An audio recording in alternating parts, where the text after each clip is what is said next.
Hey, what's up YouTube, it's Saiko here, and today we are here with another NBA playoff recap video, 2019 NBA playoff recap video to be specific. And in today's video, we are going to be covering Game 2 of the Raptors and Sixers matchup, along with Game 1 of the Nuggets Trailblazers matchup. So if you guys are excited for today's video, hit the like button in the face, consider looking at the channel with all the content that I have, and consider hitting the subscribe button. And if you do hit subscribe, don't forget to hit the little bell that's down there, and yeah, let's get right into the video, guys. So in today's video, obviously, like I said before, the first match that we're going to be covering is the 76ers and Raptors match, or Game 2.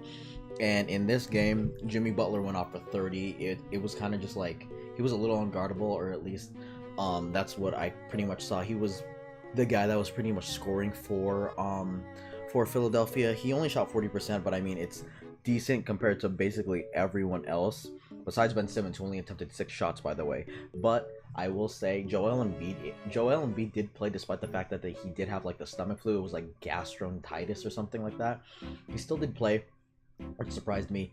And just like always, Marc Gasol playing his defense like he always does against Embiid. He only shot 2 for 7.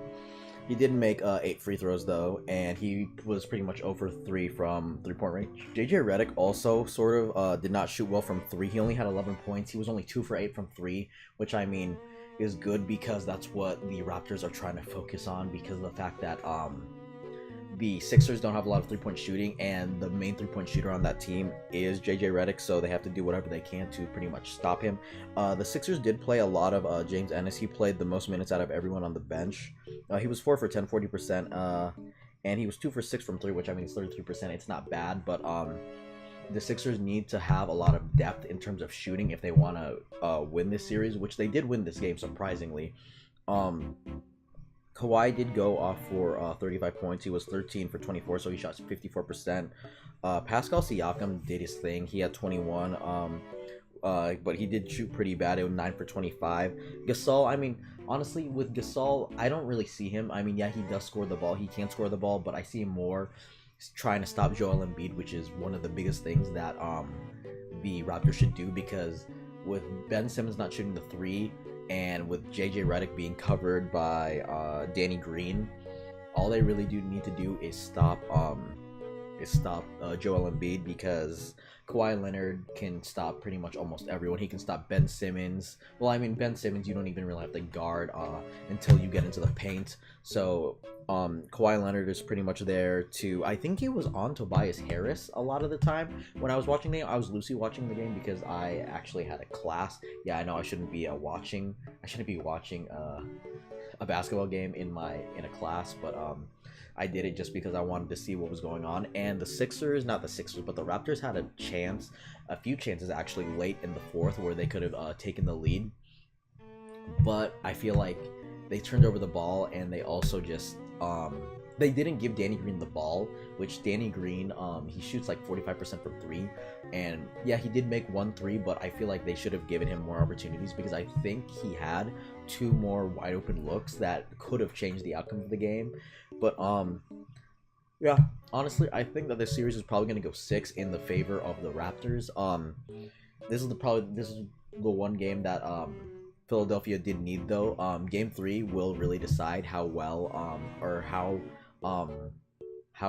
the Sixers and Raptors matchup is going to be, because Game 2, I mean, yeah, they were able to take one on the road, but Game 3 is where things are probably going to get a little dicey, because Game 3 is very important because it's the 2-1 lead, and I feel like at the point of the 2-1 lead, it's going to kind of decide who has the series at that point. This is a very good series, despite the fact that Philadelphia doesn't really have any shooting, and let's see here, just the Raptors literally only went with 4 guys if you include Jody Meeks off the bench. Like, their depth is mostly reliant on their starters, especially Kawhi Leonard, because Kawhi Leonard and Kyle Lowry, he shot okay. I mean, it was 7 for 17, not too bad, but yeah, so we'll see. I think I'm still taking Raptors in 6 in this series, and yeah, so we're going to move on to the second match of the night, or of last night, the day that you guys are seeing this. I always record these the day beforehand, or the night beforehand, before I post them. So that, I don't know, it's still confusing. But the Nuggets and Trailblazers matchup is game one. Is the next match that we're gonna be talking about. So in this match, the Blazers and the Nuggets. I feel like Denver, I was loosely watching the game too because obviously I was still in my class at the time. I feel like Denver always had the lead, but barely. Actually, I think that the Blazers took the lead at one point, but they pretty much lost the lead. Lillard came to play like he always does because he was 12 for 21. Aminu and Harkless, I mean, they're just Aminu and Harkless. They're just standard. The Paul Millsap Al-Farouq Amino matchup is not going to be good at all. I feel like not Al Horford. Did I say Al Horford? The Paul Millsap and Al-Farouq Aminu matchup is not going to be good because I think that Paul Millsap just has so much over Amino and Harkless. Torrey Craig is there to obviously play defense on their side. Jamal Murray had a better game this time. Oh, I was like Marcus Morris or Markieff Morris, but no, it's Monte Morris. There's too many Morrises with M's in this league that I just, oh god, it's so confusing. But Jamal Murray, Nikola Jokic, Gary Harris shot 4 for 10, which I mean that's fine for him. Paul Millsap was 7 for 12, which is pretty damn good. Jokic had 12 free throws and made 12 free throws. I noticed that when he was taking threes, some of them were airballed, and I was trying not to laugh in my class because obviously I don't want to get caught watching the game, despite the fact that my professor did at one point walk behind me as I was watching the game and he didn't say anything, so I was like, okay, whatever, not gonna really mind. But still, I don't want to take the chance that that he will see that stuff and he will question me because I would rather not have that. But the Blazers played pretty well. It was only a 7-point difference. Enes Kanter played 33 minutes despite the fact that he's wearing like the compression shirt and like he's wearing like a shoulder sleeve as well. So that kind of shows that like the when he popped his shoulder, it's kind of like really bad, or at least like it's really, yeah, it looks really bad. Even like during the pregame warm up when he was taking his shots, he didn't really look very comfortable, and I think he was like stretching out his left shoulder. So they are playing with a weakened Kanter. For this series, I honestly don't really know who I'm gonna take, just because I feel like the home court in Denver is too much of an advantage. So I could possibly take Nuggets in 6, but at the same time, I really want to take Blazers in 7 because after seeing what they did to OKC, I have a lot of faith in the Blazers. I don't know what their matchup in the regular season was like, but I could imagine that Denver may have won a little more. I'm actually gonna go check, so give me a second, guys.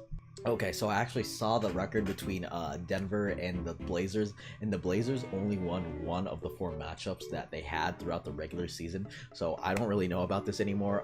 The high elevation does get to a lot of players. That's why a lot of people really feel like, or like a lot of people just know that the home court in Denver is so much of an advantage because they're so used to playing there while other teams aren't. So I could take Denver in 6 just because of the way that the matchup is looking right now. But at the same time, I could always take Blazers in 7. I'm not really sure. We'll see how Game 2 goes, how Game 2 and Game 3 goes, and then I'll probably solidify my my prediction then. But yeah, that is pretty much it for this video, you guys. Denver played good. Nikola Jokic almost had, well, he almost always has like a triple-double at this point. He's being more aggressive on the offensive side, which is good. He had 37. But let's see if the Thunder, or if the Blazers can do what they did against the Thunder, where the Thunder took every game from them, but yet the Blazers were able to win. Let's see if the Blazers can do that to the Nuggets. Thank you guys for watching. I hope you guys enjoyed the video. Comment down below what you guys think in the comments, obviously, down below. And yeah, I'll catch you guys in the next video. Have yourselves a good day. Like always, hit the subscribe button if you guys are interested in the content that I'm producing for this channel. And yeah, like always, I'll catch you guys later. Bye, guys.